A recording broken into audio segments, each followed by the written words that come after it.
Welcome back to my channel.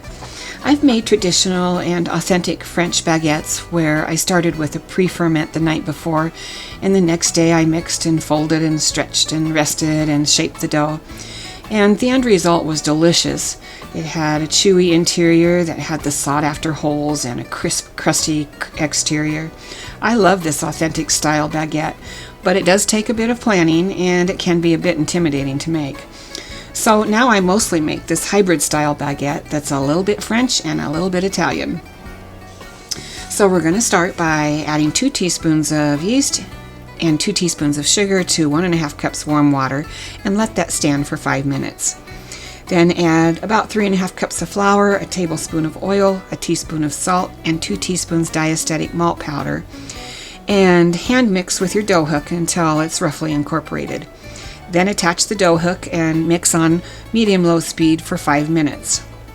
Then cover with a damp cloth and let it rise for 45 minutes.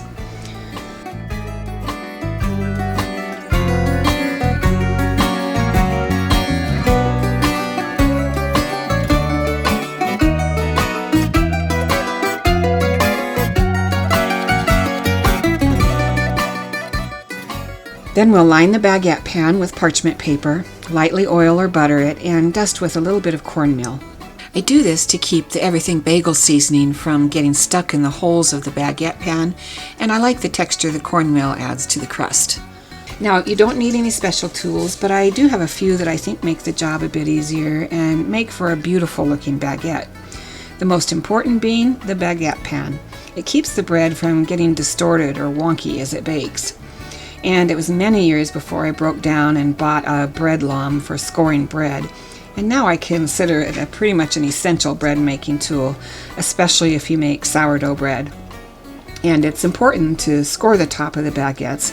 Well, it makes them pretty for one thing, but it also keeps the bread from getting distorted or rising unevenly as it bakes.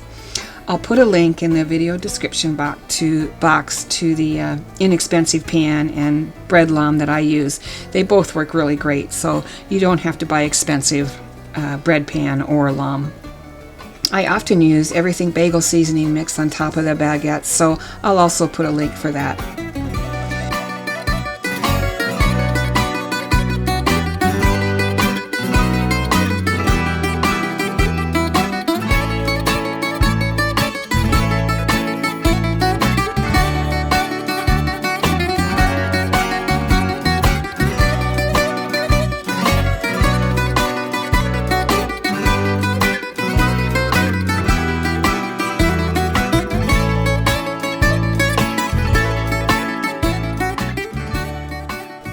Shape into loaves, score with the bread loam, apply egg wash, and sprinkle on the everything bagel topping.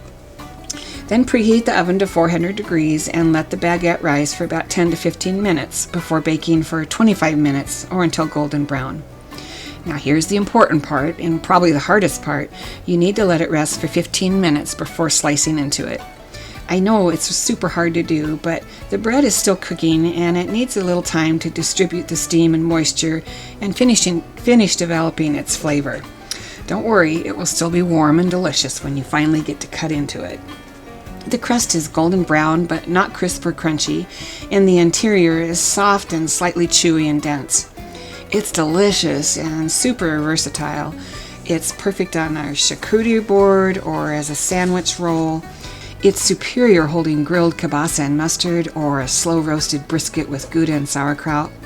It pairs perfectly with too many entrees to list, and of course it goes great with soup and salad. If you like my non-authentic baguette hybrid, let me know.